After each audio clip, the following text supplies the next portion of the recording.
I'm not a swordsman, but I know somebody who is.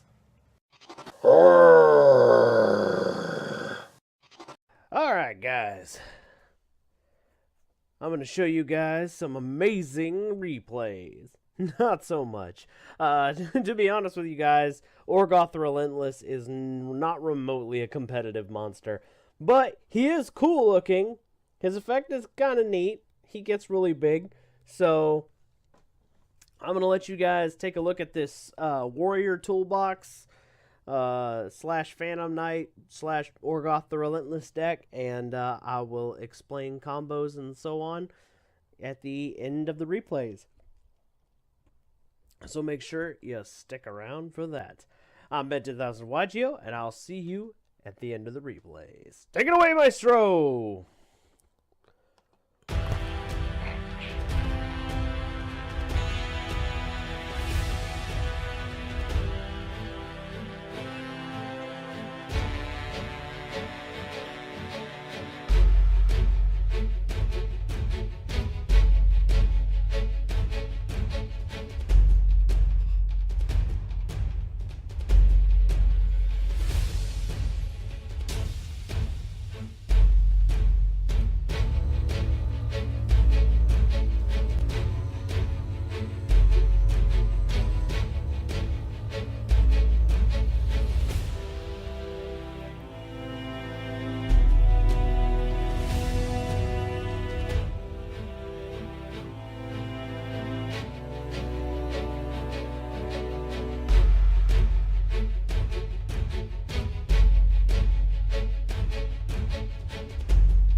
Okay, as you can see, guys, we're only playing 2 Orgoth the Relentless because we can search it out when Noble Knight is old here.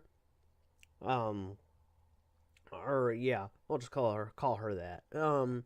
The idea here, basically, what you want to do is you want to open up with like 3 of your warriors.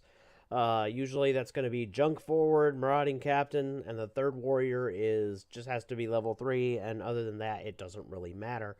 Basically, what you're trying to do is get out Isolde and a Turia Beast with some defense and stall until you can normal summon Orgoth the Relentless.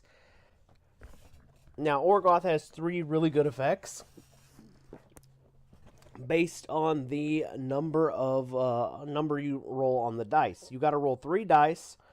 So for each one, if you roll 2 of the same number, you get extra effects. And then, of course, it doesn't really matter what you roll outside of that, because he's still going to get an attack bonus of 100 points for the entirety sum of the numbers added up. So that's really cool. That's why you saw him getting to 4,200, and it was like ridiculous. So if you roll 2 1s or 2 2s, out of the 3, you cannot Orgoth the Relentless cannot be destroyed by battle or by card effect until the end of your opponent's turn. If you roll 2 3s or 2 4s, you draw 2 cards. So in essence, he can become a break even as opposed to a minus. The other thing is, if he's a 5 or 2 5s or 2 6s, this card can attack directly that turn. So that's really cool, being able to just kind of attack your opponent and not really care what's in the way. And then, of course, if all 3 of the dice you roll are the exact same number, you get all 3 effects, plus the attack bonus. And, yeah.